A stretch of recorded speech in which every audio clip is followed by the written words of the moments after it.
Gracias, Presidenta. Buenos días. Jennifer Bárbara, de México Comunica. Presidenta, ¿podrían compartir más detalles sobre el operativo que permitió la localización con vida del alcalde de Taxco de Alarcón y su padre? Sí, Omar. La localización con vida. Sí, bueno, el papá del presidente municipal se había reportado desaparecido el día 11 de abril sin que hubiera una exigencia económica a cambio. Posteriormente, tenemos conocimiento de que fue interceptado mientras circulaba en la carretera Taxco-Cuernavaca. De ahí se inicia el primer despliegue operativo de búsqueda y se encuentra el vehículo el día 12 de abril. Tras confirmarse la no localización de esta persona, se tiene conocimiento, los primeros informes ya nos dirá más adelante la Fiscalía General de Justicia de Guerrero, que está recabando declaraciones. El presidente municipal de Taxco inicia una búsqueda y también se reporta no localizado en las próximas 24 horas. Es por eso que ayer, en plena comunicación con la gobernadora Evelyn Salgado, la señora presidenta nos instruyó a iniciar una búsqueda a las instituciones del Gabinete de Seguridad. Había indicios también de que en límites de Estado de México con Guerrero, por eso se involucra también a las autoridades del Estado de México, que iniciaron un operativo muy grande también del lado del Estado de México. Se sobrevolaron helicópteros de Sedena, de Marina, del Estado de Guerrero, del Estado de México, y se localiza a las dos personas con vida que fueron liberados ya en el Estado de México. La Policía Estatal del Estado de México los tenía bajo su custodia y posteriormente de ahí vuelan a Iguala. ¿Sabe a qué grupo criminal estaría atribuido este hecho? Todo indica que es a la familia michoacana. Secretario, el edil ha sido señalado en Mantas por tener vínculos con grupos criminales. ¿Tiene posibles denuncias en su contra? En efecto, hubo dos mantas que salieron en su contra, me parece que una este año y otra el año pasado. Son dos las que tenemos conocimiento al momento y bueno, también eso es parte de la carpeta de investigación que está. Gracias, secretario. Presidente, el secretario Omar García Harfuch ha informado sobre investigaciones contra el sindicato USON a las que hemos dado seguimiento.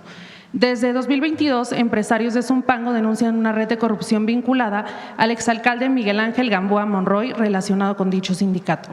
Además, ha sido señalado como presunto actor intelectual del asesinato del periodista Luis Jorge Ciro Bastida Rodríguez y se le vincula con el levantamiento de Antonia Vega Torrijas, lideresa de comerciantes, tras negarse a pagar derecho de piso a grupos criminales presuntamente relacionados con el sindicato USON el 22 de octubre y el grupo Los Sapos. ¿Continuará su gobierno combatiendo la extorsión sindical y garantizando justicia en estos hechos? Omar, ¿quieres comentar algo? Es en Zumpango, un sindicato. Sí, desde ahí todavía hay, como usted ya sabe, ya ha habido detenciones y ahí las investigaciones continúan y vamos a tener más detenciones y estamos trabajando en coordinación con el Estado de México al respecto. Gracias, secretario. En el caso de la lideresa de comerciantes, ella y uno de sus colaboradores sobrevivieron al levantamiento y existe una denuncia en la Fiscalía General del Estado de México. Reviso esa denuncia, okay. Reviso esa denuncia que usted tiene. Le agradezco mucho. Gracias, presidente. Hay algunos grupos que se denominan ellos mismos sindicatos, pero no quiere decir que estén registrados formalmente como sindicatos. En el caso de un grupo que cometa actividades delictivas, siempre se investiga, ya sea en los estados de la República, con las fiscalías y, por supuesto, en el Gabinete de Seguridad. Gracias. Vamos de este lado. A ver, el compañero. Buenos días, presidenta. Manuel Galetzi Ramírez, de Ciline y el Político en las Redes. Preguntarle primero que nada al secretario de Seguridad, Omar García Harfuch, cuáles las garantías que está dando la Secretaría a su cargo para los acuerdos que se han tenido con los transportistas, dado que la mayoría de bloqueos que se sostuvieron esta semana, pues una de las demandas mayores era la seguridad. Sé que la mesa de negociaciones la está llevando a cargo pues la Secretaría de Gobernación, pero quisiera conocer qué estrategias, qué operativos se van a incrementar o que se han mejorado de parte de la seguridad específicamente. La seguridad de las carreteras la lleva la Guardia Nacional y está haciendo un gran trabajo. No sé, general, comandante, si quiera comentar algo, el general secretario.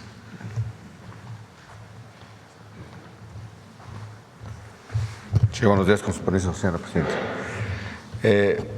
En relación con la seguridad en las carreteras, se ha venido adoptando un dispositivo en todo lo largo del territorio nacional, en los más de 50,000 kilómetros que tenemos de jurisdicción la Guardia Nacional en temas federales.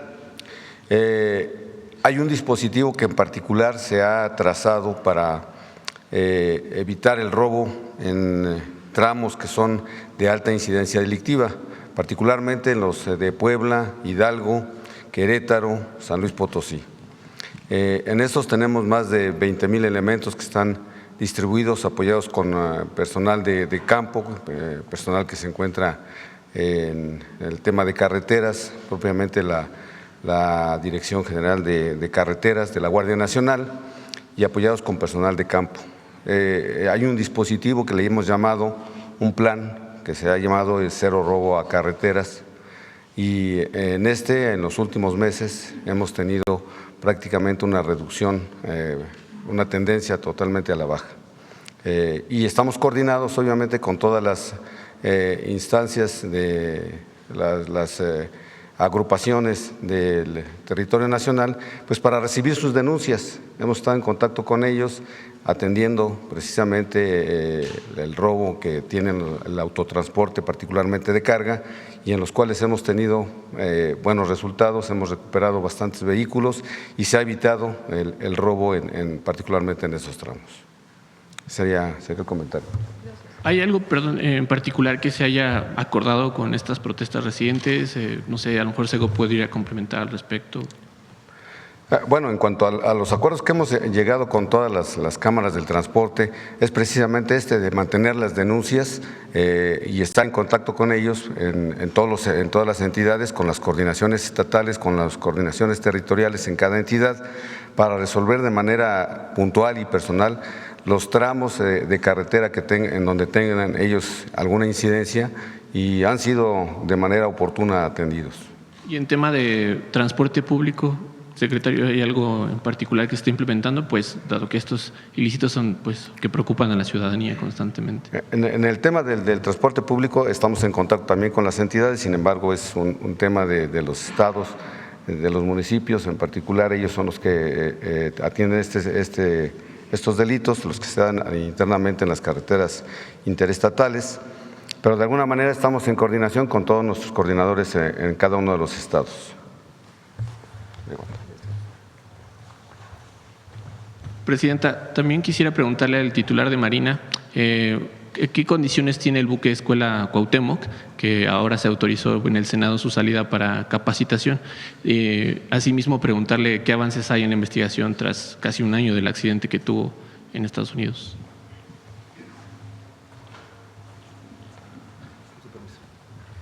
Sí, el Senado autorizó un viaje para los cadetes de la Escuela Naval. El velero está ahorita en mantenimiento en Salina Cruz.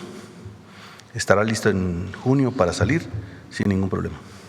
Respecto a la investigación, continúa el Departamento de Transporte de Estados Unidos evaluando y esperemos que en breve ya nos den una respuesta. ¿Todavía no hay una fecha estimada en la que se tenga? Dependemos de ellos. Gracias. Presidenta, también preguntarle su impresión respecto a que el diario El Economista hoy publica que México se posicionó entre el top 10 de los países con mayores exportaciones, esto pese a los aranceles y pues dado lo convulso que fue el año pasado, y pues quisiera preguntarle su impresión y si esto posiciona mejor a nuestro país en las negociaciones del TEMEC. Son dos situaciones que se han definido en el último año a partir de los aranceles o del nuevo modelo que implementó, vamos a decirlo así, el presidente Trump, en particular lo que tiene que ver con acero y aluminio y con automóviles, en el caso de México. Pero en las distintas conversaciones que ha tenido tanto la Secretaría de Economía como las conversaciones que he tenido personalmente con el presidente Trump, lo que hemos acordado es que se fortalezca el comercio entre Estados Unidos y México, que mucha de la importación que tenemos de países con los que no hay acuerdo de libre comercio se sustituya por importación de bienes de Estados Unidos hacia México y de México hacia Estados Unidos. Entonces, México sigue siendo el principal exportador de Estados Unidos y ha aumentado su exportación. Y dos, somos el primer país comprador de productos de Estados Unidos. Es decir, ha aumentado la cantidad de bienes y productos que estamos importando desde Estados Unidos y al mismo tiempo ha aumentado la cantidad de productos y bienes que se exportan de México hacia Estados Unidos. No todos al mismo nivel, en algunos casos incluso ha habido reducción, pero se ha sustituido por otros productos que hoy se producen en México y que van hacia Estados Unidos. Es parte de la relación comercial y también del Plan México, que va avanzando poco a poco. No es cambiar la estructura productiva de un país, pues no es de un año, es seguir fortaleciendo. El objetivo es que en el 2030 pues produzcamos todavía más en México y dejemos el impulso hacia adelante para nuestro país. Entonces son dos situaciones que han ocurrido y sí, si pones El Economista, en efecto México está entre los 10 países principales exportadores del mundo. Uno de los… Hazle más pequeño, por favor, para que… abajo. China es el principal exportador, luego Estados Unidos, Alemania, Países Bajos, Japón, Hong Kong, Italia, Corea del Sur, Francia y luego viene México. Taiwán, Bélgica, Singapur, Canadá y Reino Unido. Igual, Presidenta, en términos económicos se ha difundido un informe sobre el Observatorio Fiscal Internacional en el que mencionan que México sería de los países más beneficiados en caso de aplicar un impuesto de entre 2 y 3% a las personas con mayores fortunas. Le llaman milmillonarios. Esto ha generado discusión y se ha abierto el debate internacional incluso, puesto que en el G20 el presidente Lula da Silva y múltiples naciones también lo han respaldado. Yo sí quisiera preguntarle cuál es su opinión al respecto, si se ha valorado en su gobierno y pues si podría haber un impuesto a los millonarios del país. México tiene una estructura de impuestos, con excepción de algunos de ellos, en donde se cobra más a quien más tiene. Con el presidente López Obrador se hizo algo muy importante, que fue no permitir la condonación, que era una práctica que se venía desarrollando durante todo el periodo neoliberal. Se condonaban impuestos por parte del SAT de manera discrecional. Eso cambió a partir de la estructura de impuestos, particularmente el ISR, el impuesto sobre la renta, paga más quien más tiene. Ya hay una estructura de deducibilidad, que es en la que se fija mucho el SAT, que no se vaya a deducir cosas que no son o que se ponga como pérdida lo que no es pérdida. En eso se concentra el SAT, en la revisión del pago de impuestos. Eso ha permitido elevar los impuestos, elevar el ingreso, no los impuestos, perdón, elevar el ingreso en México de una manera pues impresionante. A ver si pones la gráfica hasta el 2025 que presentamos aquí con el SAT, de cómo se han incrementado los ingresos. Si además hay que poner un impuesto especial a las grandes fortunas, pues es algo que en todo caso se debe analizar en nuestro país. Pero lo cierto es que es histórico lo que se ha hecho con la Cuarta Transformación, en el sentido de que se dejó de condonar impuestos a las grandes fortunas.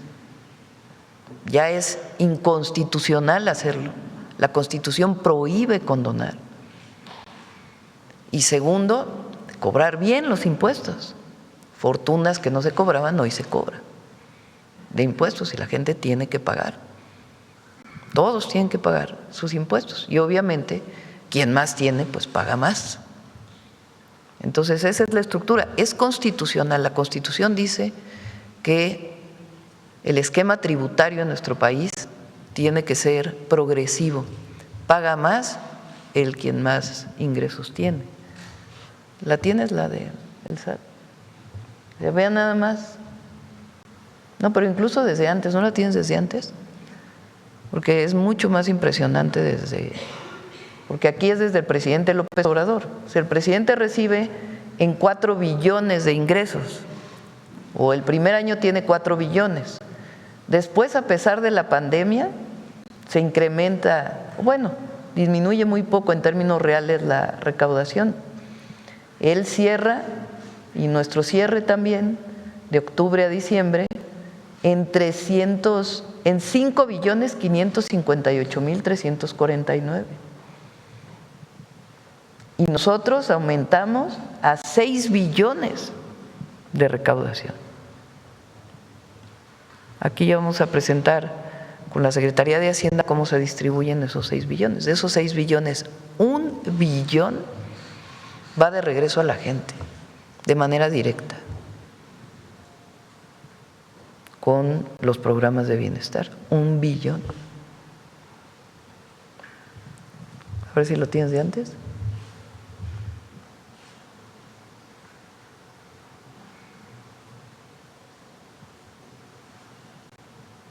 ¿Sí está?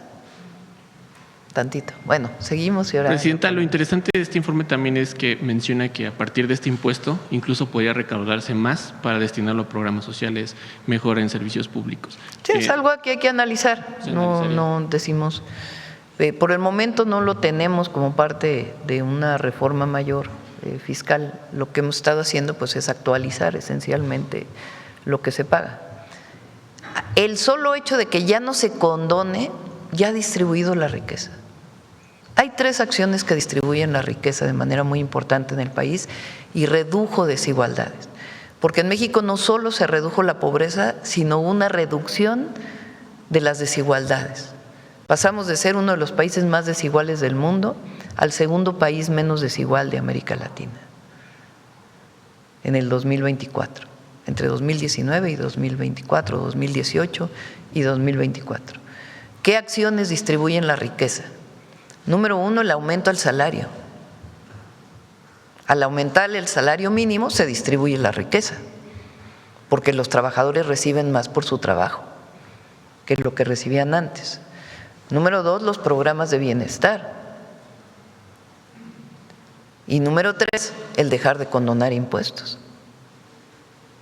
Esas 3 acciones han disminuido la desigualdad en México. Y en todo caso hay que analizar si se requiere una contribución mayor de quien más recibe. Presidenta, ya para terminar, recientemente tuvo una reunión con la escritora Elena Poniatowska y con Jesús Rodríguez. A usted la mencionaba como su escritora favorita, por lo cual me surge la duda y no dejo de preguntarle si hay algún proyecto cultural, no sé, de escritura misma, literatura que esté en marcha y del que todavía no estamos enterados. ¿Con Elena? Y con Elena y con Jesús, no sé. Sí, hay algunos, pero no quisiera mencionarlos todavía.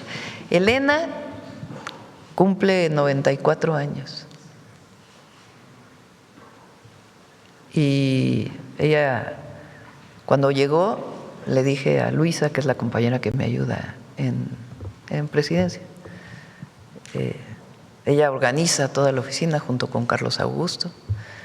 Entonces le dije a Luisa, oye, pregúntale a Jesús si no requiere apoyo Elena para venir desde el estacionamiento hasta la oficina, el despacho presidencial, que se llama. Pues que es una caminata larga, deben ser, pues no sé, unos 200 metros, no sé. Me dijo, no, casi se ofende cuando le preguntamos. Llegó caminando perfectamente, lúcida, completamente lúcida. Y hablamos mucho de la historia del movimiento. Ella conoce a mi madre, además, pues del movimiento del 68. Entonces, hablamos mucho. Y también de lo que está escribiendo ahora, pero eso le corresponde a ella decirlo.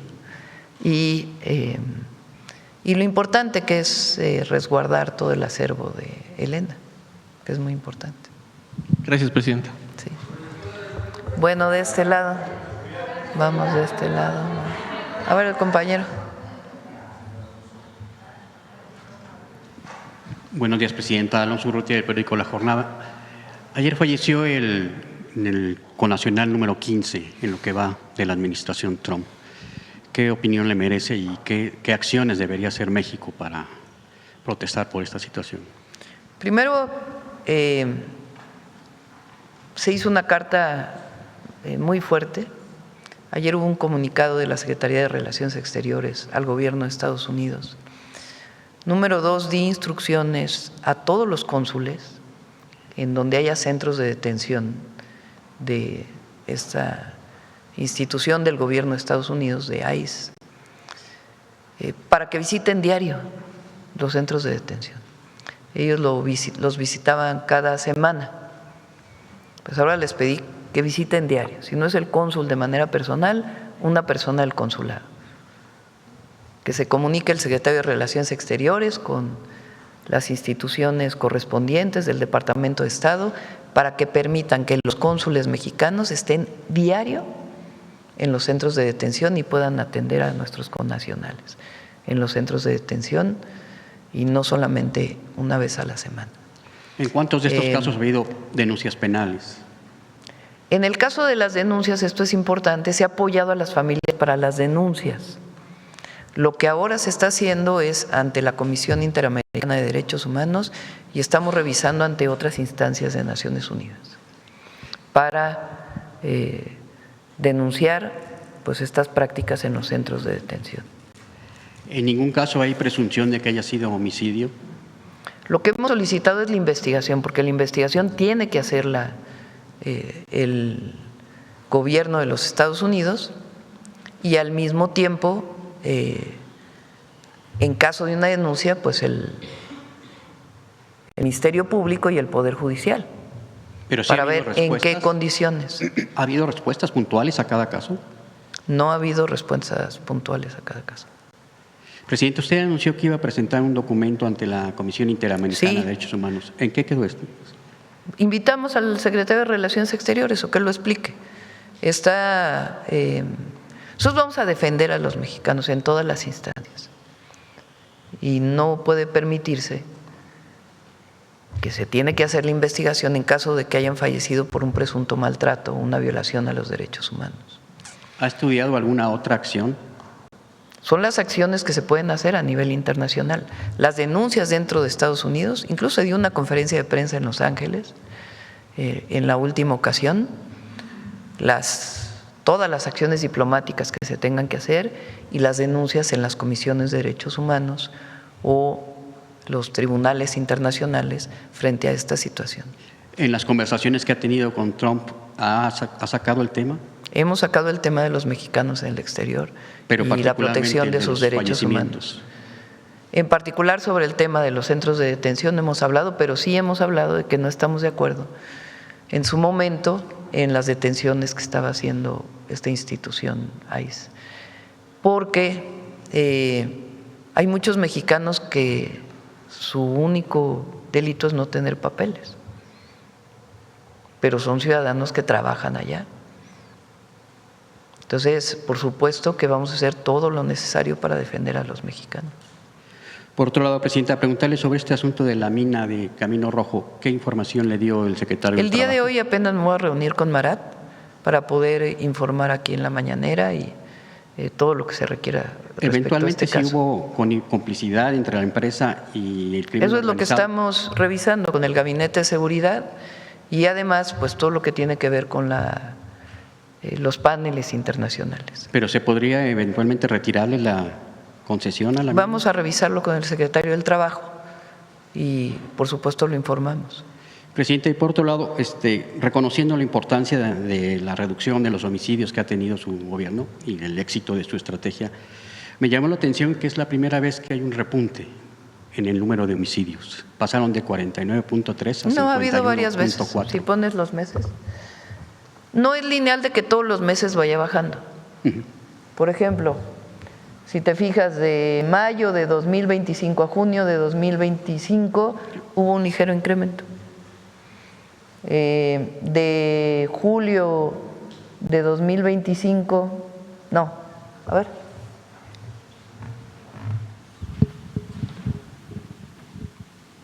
Es decir, lo importante es la tendencia global. Aquí, por ejemplo, tenemos de diciembre del 24 a enero hubo un pequeño incremento.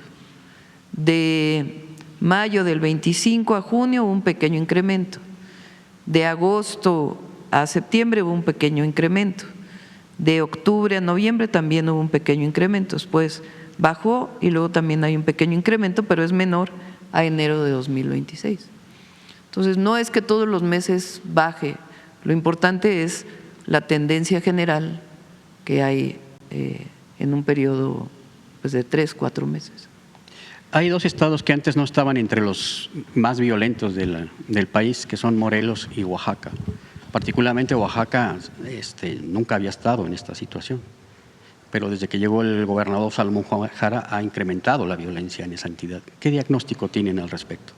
Estamos trabajando con, a ver si pones los estados que bajaron y subieron. Bueno, esta es la reducción de todos los estados. A ver si está, Oaxaca no está ahí, ¿verdad? ¿Está en el 6º lugar o 7º lugar? En el 6º, sí, perdón, no es la reducción, este es la cantidad el porcentaje que representan a nivel nacional de homicidios. Los primeros 2 estados son Guanajuato y Chihuahua. En Guanajuato ha habido una reducción gracias al trabajo del Gabinete de Seguridad. En Chihuahua también ha habido una reducción, aunque sigue representando de manera muy importante el incremento. Baja California, Morelos, Guerrero, Estado de México, Oaxaca, Veracruz, Sinaloa, Sonora, Ciudad de México. Eso es el porcentaje que representa del total de todos los homicidios dolosos.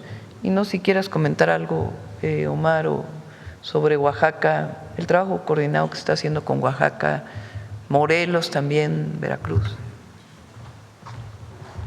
Precisamente en Morelos, por instrucciones de la presidenta, acaba de iniciar un nuevo despliegue, un reforzamiento por parte de la Guardia Nacional principalmente, y estamos aumentando la coordinación en materia de investigación entre la Secretaría de Seguridad y Guardia Nacional.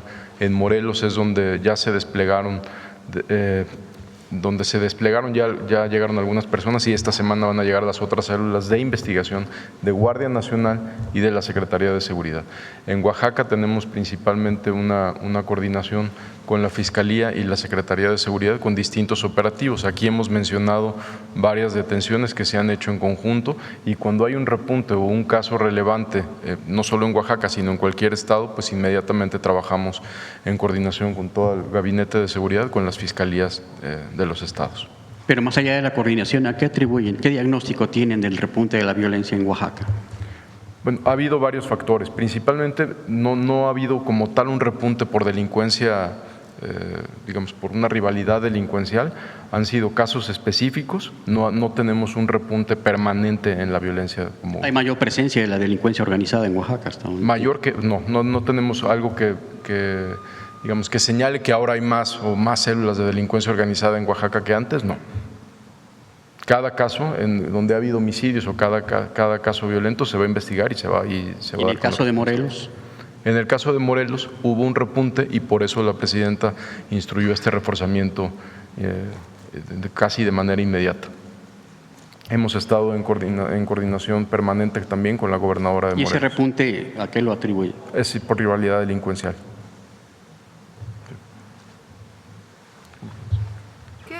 Es importante que sepa qué hacemos en el gabinete todos los días, porque como saben nos reunimos todos los días de 6 a 7:20 de la mañana.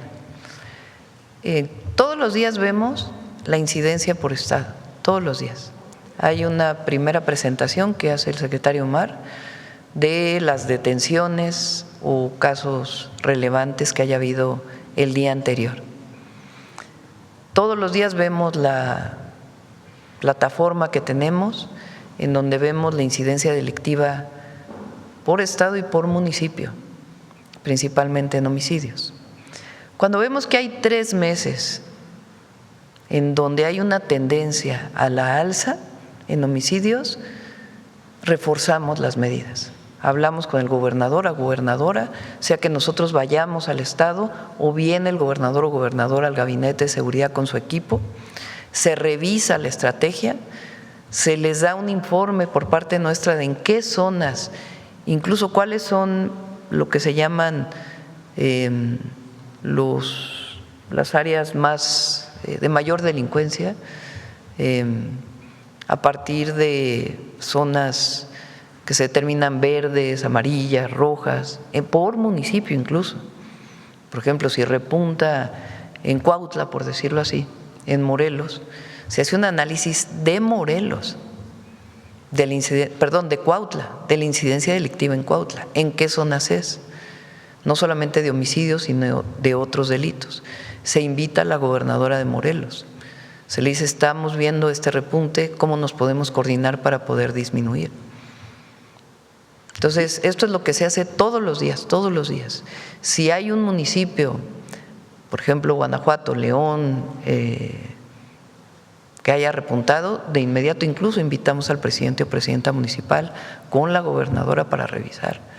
Entonces, estamos pendientes todo el tiempo. Si vemos que hay mayor presencia a través de la inteligencia que tiene el Gabinete de Seguridad de Delincuencia Organizada, pues también se hace mayor inteligencia y investigación en coordinación con los estados. Finalmente, presidente, ayer la escritora Cristina Rivera Garza dio una conferencia magistral en la UNAM, y en donde ella hablaba de la terrible frustración que deja al ciudadano la impunidad en los delitos. ¿Qué opinión le merece? Pues nosotros tenemos una estrategia que tiene que ver con los dos ejes: atención a las causas y cero impunidad. La fiscal va a presentar muy pronto su plan de trabajo y el objetivo es reducir la impunidad. Y es una tarea del Gabinete de Seguridad, de los ministerios públicos y del Poder Judicial. Pero más allá de la voluntad que tenga su gobierno por reducir la impunidad, ¿hay parámetros que permitan evaluar cómo se ha reducido la impunidad? Sí, por supuesto, delitos y detenciones. O sea, esta reducción de homicidios no es una casualidad. No es que así pasó, no es que estemos cruzados de brazos y digamos, pues a ver si bajan los homicidios. Hubieran subido si estuviéramos cruzados de brazos. Es un trabajo permanente con resultados de los que habla el secretario: detenciones, inteligencia e investigación. ¿Qué estamos haciendo adicional a lo que hizo el presidente Andrés Manuel López Obrador en una visión de construcción de paz? Número uno, el fortalecimiento de la inteligencia y la investigación. Además de la Guardia Nacional, que tiene esas capacidades, nosotros determinamos que el Centro Nacional de Inteligencia, cuya función principal era la seguridad nacional, se dedica a la protección de la seguridad de los ciudadanos, a la seguridad pública y principalmente vinculada con la presencia de grupos delincuenciales, de delincuencia organizada. Eso lo modificamos en la Constitución al darle atribuciones a la Secretaría de Seguridad para la inteligencia y la investigación para la seguridad pública. Entonces, ese trabajo ha sido muy importante porque ha permitido hacer detenciones muy relevantes que disminuyen el índice delictivo. Entonces, eso es algo que hemos reforzado. La coordinación interna la hemos reforzado. Hay mucha colaboración en el gabinete, que por cierto aprovecho para agradecer y felicitar el trabajo que hace el Gabinete de Seguridad. Ellos no duermen para la seguridad de los mexicanos. Y en el caso de los feminicidios, el secretario de Seguridad, el secretario de la Defensa, el secretario de Marina, el comandante de la Guardia Nacional, la secretaria de Gobernación, coordinando las tareas de atención a las causas.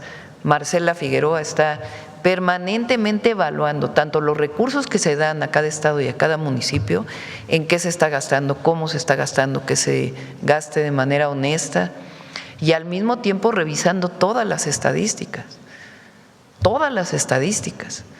Ella, junto con la Agencia de Transformación Digital, hacen un trabajo, por ejemplo, en donde evalúan las carpetas de investigación con las fiscalías estatales. No solamente hay 3 carpetas de investigación, no. ¿Qué dice la carpeta de investigación respecto a determinado delito? Que nos pueda decir las tendencias que hay en el país. Es un trabajo muy profesional el que hace el Gabinete de Seguridad, y además de mucha lealtad y mucha honestidad. Y no es lealtad a la presidenta, es lealtad al pueblo y lealtad a la patria.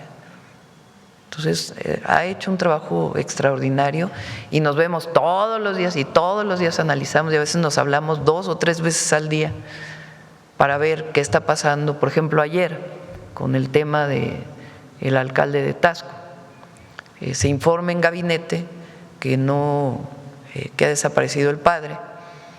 Poco después se sabe que no se encuentra al alcalde. Me informan, claro que no voy a dar, no es que yo dé instrucciones, búsquenlo, ¿verdad? Ellos ya estaban desplegando todo lo necesario para poder localizar tanto al alcalde como a su padre. Y así, en el caso del alcalde, pero así, en el caso, por ejemplo, de los mineros de Mazatlán, en el momento en que fue notificado el Gabinete de Seguridad, en ese momento de inmediato se desplegaron todas las alertas para poder encontrar y detener a los responsables. Y participa la Fiscalía también en la coordinación general. Es un trabajo muy intenso que realizamos. Entonces se ha fortalecido la inteligencia y la investigación. Hemos, además de todos los programas de bienestar, Jóvenes Construyendo el Futuro, el programa de atención a las causas que llevamos, de atención a las y a los jóvenes y a la ciudadanía, es mucho más focalizado en ciertos territorios. Así se hizo, por ejemplo, con el presidente López Obrador en Aguililla, Michoacán, para que pudieran entrar las fuerzas de seguridad, coordinado en su momento por la secretaria. Pero así estamos en 61 municipios del país, donde hay mayor incidencia delictiva, que tenemos conocimiento que incluso hay problemas de mayor incidencia en consumo de drogas o mayor problemática social que deriva en delincuencia. Y la coordinación general con los estados, que los traemos aquí a los gobernadores. A veces ni siquiera subimos las fotografías de que están aquí, porque lo que nos interesa es la coordinación. En el caso de los feminicidios, de acuerdo a lo que comentó ayer la escritora, la impunidad sigue muy elevada, ¿no? La frustración y el dolor. Ella hablaba de que esto significa un desprecio del Estado para las víctimas. No, jamás. No lo aceptamos eso.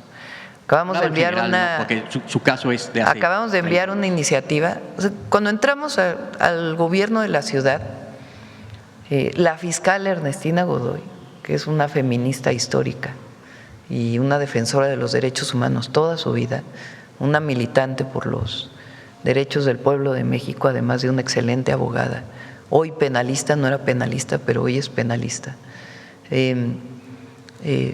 Ella personalmente se dedicó a fortalecer la investigación para el feminicidio. Recientemente se hizo una serie que está hoy en Netflix, se llama La Fiscal, que habla del trabajo que hizo la fiscal de feminicidios en la Fiscalía coordinada por Ernestina Godoy y cómo transformó la investigación en feminicidios para poder detener a los responsables. Esa experiencia que tuvimos en la ciudad, a iniciativa de la fiscal Ernestina Godoy y de Citlali, la secretaria de las Mujeres, plantearon que esa forma de investigación debe hacerse a nivel nacional.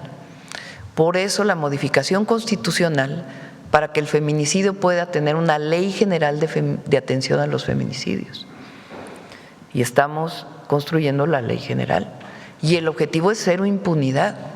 Entonces, no se hubiera bajado el número de feminicidios si no se ha atendido la impunidad. No quiere decir que todos los casos son atendidos y que tenemos que seguir trabajando, sí. Pues lamentablemente en nuestro país, lamentablemente, la responsabilidad del feminicidio, de asesinar a una mujer por el hecho de ser mujer, lamentablemente en el 90% de los casos viene de personas cercanas a la mujer. La pareja, la expareja.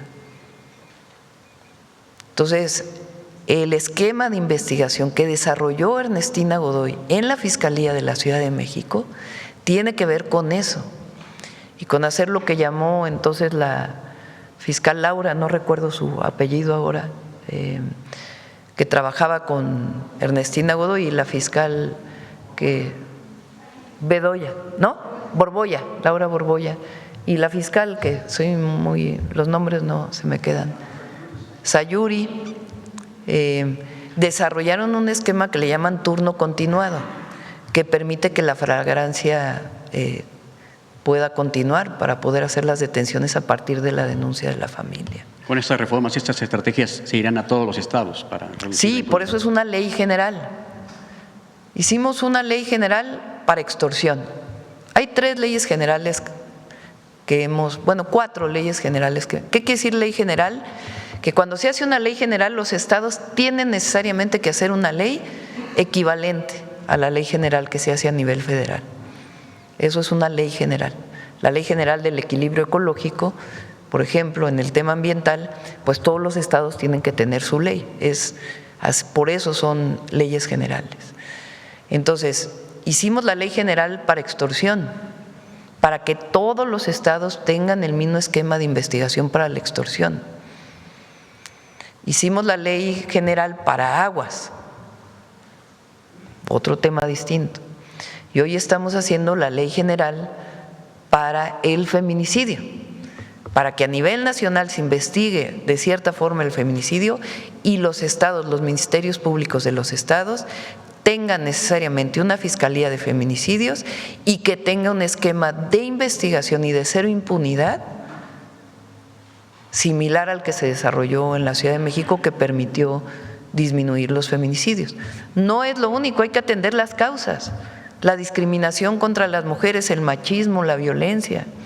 Por eso la cartilla de las mujeres, 25 millones de cartillas que se han repartido, se han traducido a todas las lenguas indígenas para que los derechos de las mujeres sean valorados, el reconocimiento de la igualdad sustantiva de las mujeres en la Constitución y los trabajos de prevención que se hacen todos los días, los centros libres de mujeres que van a llegar a los 2.500 municipios del país y todo lo que hacemos para el reconocimiento de las mujeres en la historia, pues tiene que ver con el reconocimiento de toda la sociedad de que las mujeres no queremos ser más, pero nunca más queremos ser menos, y de que el machismo histórico que hubo en nuestra sociedad se elimine y que se reconozca a las mujeres como personas con todos sus derechos. Esa es la igualdad, al final. Entonces, claro que hay que prevenir, hay que modificar conductas, hay que cambiar esta visión machista que hay en la sociedad, cómo abriéndolo, discutiendo, generando reconocimientos a las mujeres en todos los ámbitos de la vida pública, atendiendo incluso la violencia familiar y también garantizando la cero impunidad en los feminicidios. A nosotros nos tocó, recuerden, el caso del fiscal de Morelos, que por cierto le dieron todos los amparos, me informaron hace poco, que nos tocaron varios casos, pero uno de ellos es una joven que la Fiscalía de Morelos había determinado que había fallecido por una broncoaspiración. Ese caso resulta que había iniciado en la Ciudad de México por desaparición de la joven y apareció su cuerpo en Morelos. Al aparecer su cuerpo en Morelos, el fiscal de Morelos de entonces determina que es una broncoaspiración, que por accidente falleció porque había tomado mucho. Cuando nosotros vimos eso, no coincidía con las investigaciones que habían iniciado en la Ciudad de México por desaparición de la joven. Y entonces la fiscal, de una manera muy valiente, Ernestina Godoy, toma el caso y denuncia al fiscal de Morelos por omisión y por no haber investigado adecuadamente. Se atrae el caso a la Ciudad de México porque había iniciado en la Ciudad de México y cuando se hace toda la investigación es claro que fue un feminicidio. O sea, que la joven lamentablemente incluso había estado golpeada y que ni siquiera eso aparecía en la carpeta de investigación de Morelos. Pero el fiscal no ha sido sancionado. No, se amparó, o sea, se detuvo en su momento, se amparó, el juez le dio el amparo y hoy tiene un segundo amparo. O sea, por eso cambiamos el Poder Judicial, por eso la reforma al Poder Judicial, porque los jueces fueron cómplices del feminicidio. Hubo un caso en la Ciudad de México de una juez o un juez un juez que liberó a un feminicida. No, liberó, es Abril, creo, la mujer. Tú llevabas la fuente de la ciudad y por eso te acuerdas. Liberó a el exmarido de una mujer o el marido de una mujer, ya estaban separados, que la había violentado. El juez libera a esta persona de una manera muy oscura y esta persona contrata a alguien para asesinarla. Ese juez fue destituido en la Ciudad de México. Y eso es lo que queremos que ocurra en el país. Que un juez que libere por feminicidio o por otras razones, por colusión, por corrupción, sea destituido. Eso es cero impunidad. Le agradezco, presidente. Sí. Bueno, vamos acá. A ver, la compañera. Muchas gracias, presidenta. Yereta Arcinega, de Revista Fortuna. Nada más para, retomando el caso de Cristina Rivera Garza, es un tema que hemos abordado aquí muchas veces y recordar que Liliana Rivera Garza fue asesinada en 1990, cuando tenía 21 años, por parte de su exnovio, de un exnovio que ella tenía, y simplemente recordar que lo único que pues estamos esperando es que se determine si su agresor, que no ha sido detenido, que huyó a Estados Unidos, sigue o no con vida, porque lo que se le hizo llegar a ella es que él había fallecido, que había muerto ahogado en una presa. A ella toda nuestra solidaridad, todo nuestro apoyo, todo lo que podamos hacer para esclarecer y que haya justicia a ella. Lo que digo es, en general hemos abordado el tema de los feminicidios y en este caso sé que la fiscal general de la República está ya investigando. Muchas gracias, presidenta. También sobre este tema queremos exponer el caso de Ana Febe, que fue estudiante de la FES Acatlán y que su familia está pidiendo que una fiscalía especializada investigue el caso porque ella fue presuntamente asesinada por su esposo y pues ahora la investigación pues está más enfocada en que ella murió por aspiración de gas. Entonces también está involucrada una organización religiosa. Entonces la familia está pidiendo que se investigue como feminicidio, como lo que fue feminicidio.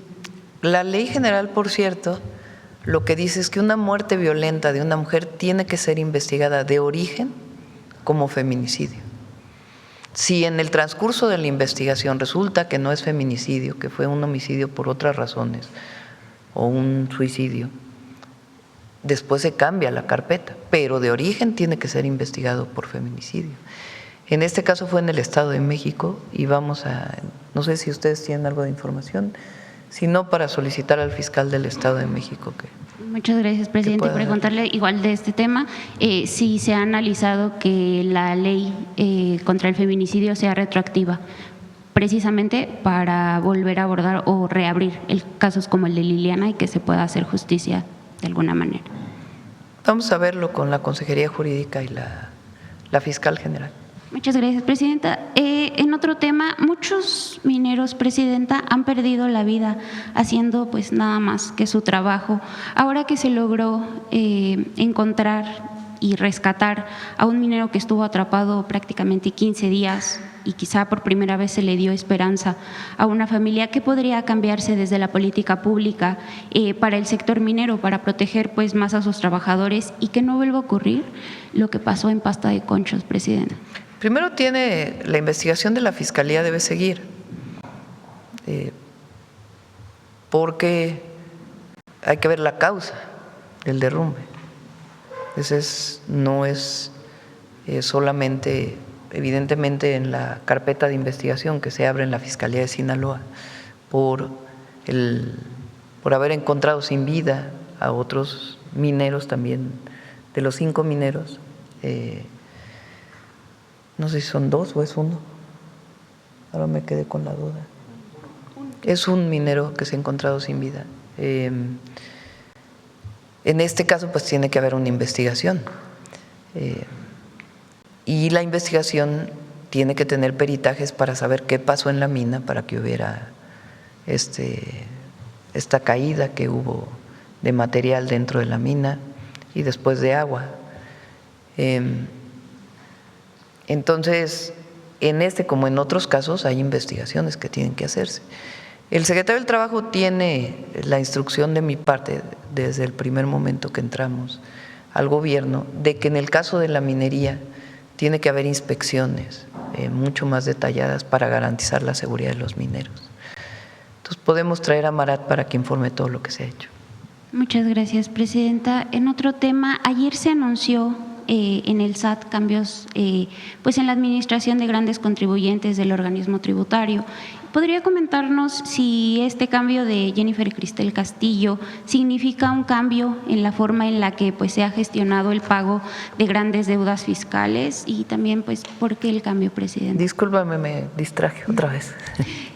Si nos pudiera informar sobre este cambio que se anunció ayer en el SAT, en la administración de grandes contribuyentes, pues ¿a qué se debe el cambio y pues si este cambio? A ver, Antonio hace un trabajo buenísimo en el SAT y es un hombre muy honesto, honestísimo.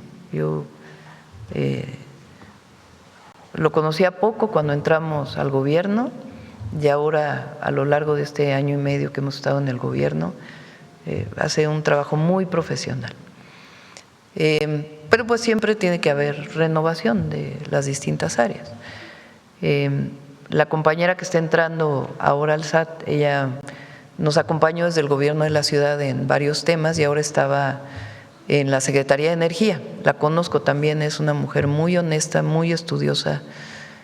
También conoce los temas fiscales y pues se incorpora al equipo para poder pues hacer una renovación también dentro del SAT de algunos de los compañeros. Pero no tengo queja de ninguno de los compañeros del SAT, sino que sencillamente pues es bueno siempre que haya renovación en las áreas. ¿Cuál es la encomienda a la nueva titular? Igual, nada de condonación de impuestos, que todos paguen, pero también pues que se haga de manera transparente todo el trabajo del SAT, como se hace hasta ahora. Muchas gracias, presidenta. En otro tema, ante la persistencia de la inflación, algunos economistas plantean que el problema pues no es solo monetario, sino de estructura de mercado, presidenta, que algunas empresas pues no trasladan las bajas de costos al consumidor. ¿Fortalecerá su gobierno la agenda pues, de competencia económica y bancarización productiva como complemento a la política del Banco de México para atacar la inflación estructural? Estamos fortaleciendo la relación con los productores. Por cierto, ayer hubo, no sé, una persona ahí que dijo que iba a aumentar el precio de la tortilla. No es cierto. No tiene ninguna razón para el aumento del precio de la tortilla, porque los granos de maíz están en el nivel más bajo, yo creo que de la historia. No hay ninguna razón para que aumente el precio de la tortilla. Ayer cuando vi esta declaración le hablé al secretario de SADER y le dije, comunícate no solo con esta persona, sino con todos los que tenemos el acuerdo maíz-tortilla, porque no hay ninguna razón para que suba el precio de la tortilla, ni de otros productos. O sea, ¿cómo es posible que el kilo de jitomate en las tiendas de Lista esté a 20 pesos y en Walmart esté a 80? Pues algo raro hay, ¿verdad? Porque en todo caso, pues en todos lados debería estar alto. Ningún comercializador de productos puede aprovecharse de una situación internacional para subir el precio de un producto. Y si hay una situación en que subió el precio de un producto, por ejemplo, heladas en el estado de California, en el estado de Florida, perdón, que disminuyen la producción de jitomate a nivel mundial, y por lo tanto pues hay un aumento del precio, bueno, pues se atiende con los productores, se atiende con los comercializadores para ver de qué manera se baja. Por eso esta semana Tengo reunión del PASIC el jueves con productores, comercializadores, todas las tiendas de autoservicio, productores de los distintos productos, porque vamos a hacer todo lo necesario para que no haya inflación. Incluso lo que estamos haciendo en gasolina y diésel, que es un esfuerzo muy importante. Muchas gracias, presidente. En un último tema, también hace unos días en la Suprema Corte de Justicia se dio un fallo histórico contra una compañía telefónica por entregar una tarjeta SIM a una persona pues que no era propietaria de esa línea telefónica, lo que generó que la persona fuera víctima de fraudes y suplantación de identidad, presidenta. Ahora tenemos una nueva política de registro de líneas debidamente asociada a una identificación para que pues no suceda lo que pasó en 2019 con este caso. Preguntarle cómo se fortalece la protección a los usuarios con el registro de líneas, porque pues como sucedió en este caso, muchos de los usuarios… Solo ha habido este caso y Pepe Merino tiene, creo que hizo un comunicado sobre esta situación de exactamente qué pasó, pero hay seguridad en el proceso de registro de las líneas telefónicas. Sí, ¿cómo garantiza este registro la seguridad para los usuarios? El registro lo hacen las telefónicas.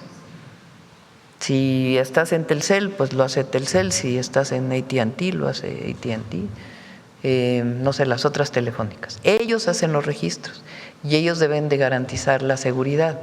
Y está el apoyo de la Agencia de Transformación Digital para que se haga. El único caso que se ha presentado es este y fue por una situación particular. ¿El registro de líneas entonces garantiza la seguridad de los usuarios? Sí, totalmente, sí. Muchas gracias, presidenta. Sí. Que tenga bueno, buen día. Pues yo creo que cerramos. A ver, quiero cerrar con una publicación del Papa, que ayer hablamos de eso, que vale la pena.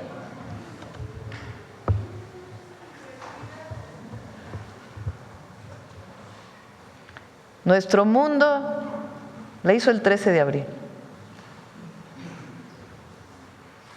Por cierto, la encíclica que aquí me preguntaron del Papa, que salió recientemente, apenas la empecé a leer, es la opción por los pobres.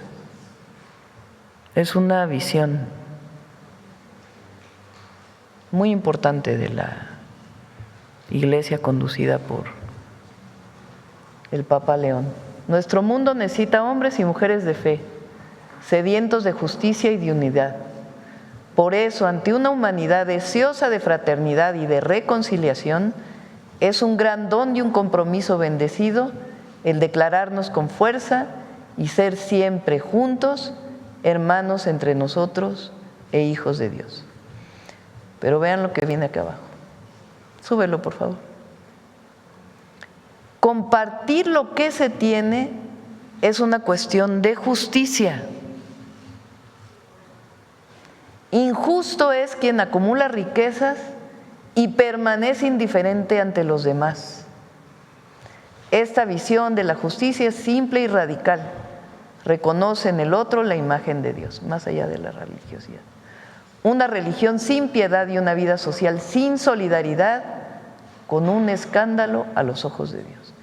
El mar y esta es la última, ¿verdad? El mar y el desierto son, desde hace milenios, lugares de enriquecimiento mutuo entre los pueblos y culturas. Ay de nosotros si los convertimos en cementerios donde muere también la esperanza. Liberemos del mal estos inmensos depósitos de historia y de futuro. Denunciemos y eliminemos las causas de la desesperación, luchemos contra quienes se lucran con la desgracia ajena. Ahora que hubo este debate reciente, vale la pena mostrar la visión del Papa León. Vámonos. Muchas gracias a todas y a todos. Nos vemos mañana. ¿Perdón? Todavía no está la fecha. Todavía no está la fecha, pero es en este mes, él viene este mes. ¿Perdón? Con los gasolineros se reunió ayer la secretaria de Energía Voy a ver si llegan a un acuerdo y si no, esta misma semana nos vamos a reunir con ellos. Ya mañana vemos los otros temas. Gracias.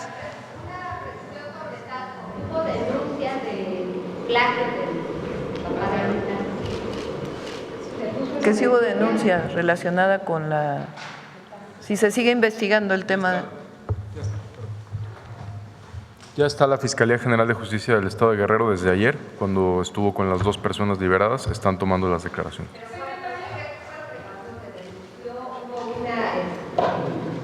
No hubo denuncia, dieron parte por parte del municipio, un funcionario del municipio de Taxco es quien dio parte. Pues hubo una denuncia verbal.